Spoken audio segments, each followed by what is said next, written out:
O'zbekiston U17 jamoasini jahon chempionatida jiddiy sinov kutmoqda.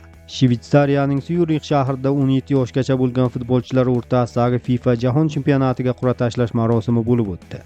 O'zbekiston futbol muxlislari katta qiziqish bilan kutgan ushbu tadbirdan so'ng yoshlar terma jamoasining mundialdagi raqiblari aniq bo'ldi. Qur'a natijasiga ko'ra O'zbekiston U17 terma jamoasi Y guruhidan joy oldi. O'zbekiston U17 guruh bosqichida Italiya, Yamayka va Kod d'Ivuar terma jamoalariga qarshi maydonga tushadi.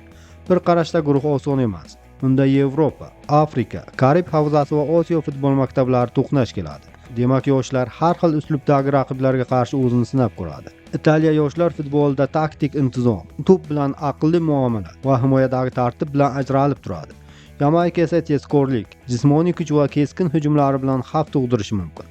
Kod d'Ivuar ham Afrika futboliga xos atletizm, kurashuvchanlik va individual mahoratga tayanadigan jamoa hisoblanadi. O'zbekiston U17 terma jamoasi uchun bu guruh katta sinov bo'lishi bilan birga o'zini jahon sahnasida ko'rsatish uchun ajoyib imkoniyat hamdir. Bunday musobaqalarda yosh futbolchilar nafaqat natija uchun, balki kelajakdagi katta karyerasi uchun ham o'ynaydi. Bir nechta yaxshi o'yin, kuchli xarakter va yorqin harakatlar futbolchining taqdirini butunlay o'zgartirib yuborishi mumkin. Qur'a natijalariga ko'ra musobaqadagi barcha 48 jamoa 12 ta guruhga taqsimlandi. O'zbekiston yoshlari faqat guruhdan chiqish haqida emas, balki kuchli jamoalar fonida o'z imkoniyatini isbotlash haqida ham o'ylashi kerak.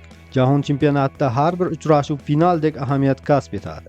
Chunki kichik xato ham keyingi bosqich taqdiriga ta'sir qilishi mumkin.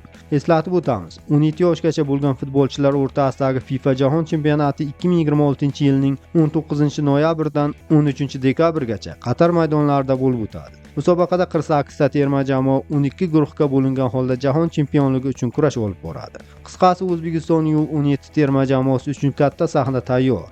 Italiya, Yamayka va Kod d'Ivuarga qarshi bahslar yoshlarimizdan intizom, jasorat va yuqori ruhiy tayyorgarlik talab qiladi. Guruh oson emas, lekin imkoniyat bor. Endi hammasi tayyorgarlik, xarakter va maydondagi sovuqqonlikka bog'liq. Muxlislar esa bir narsani kutmoqda. O'zbekiston nomi Qatarda baland jaranglasin.